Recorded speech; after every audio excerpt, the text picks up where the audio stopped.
I was going to ask you, so do you believe that Putin has too much power in Russia? Because if too much power is held within the hands of one man, as we know, what happens then when he does leave power? I mean, I know that that's certainly an aspect he talked about with my father. You know, he has a deep concern for Russia. Obviously, he's been able to stabilize, and I think in many ways spearhead a nice renaissance, right? Russia of the 90s was a destroyed state. Russia today is a much revitalized, stronger economy. I think overall more optimistic, prouder country, right?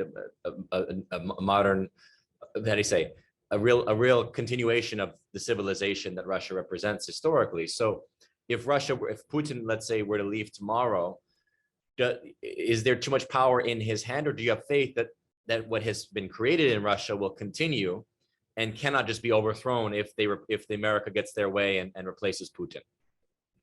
So first of all, I think that this authoritarian tradition is the main feature of our history.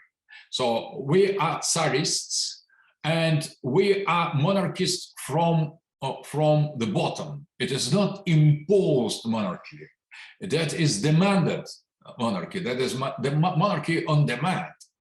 And so that are we who insist to Putin to become real emperor, and not the Putin wants it. That's as long as I understand him, he doesn't want at all to become a really authoritarian ruler. That is that we insist. We insist on him to become that. So we are giving to him, in our classical paternalist tradition, all the possible power, and we are very unhappy when he denies that. So we want to see him rule authoritarian ruler, and not he wants to impose himself as such. That is very important. But I think that precisely his power and his legitimacy is based on the fact that he understands what the people want and what is the logic of Russian history. So he is in tune with two extremely important powers, with the history and with the people. And that is why we prefer to have him than any other leader or any political system. It is fragile.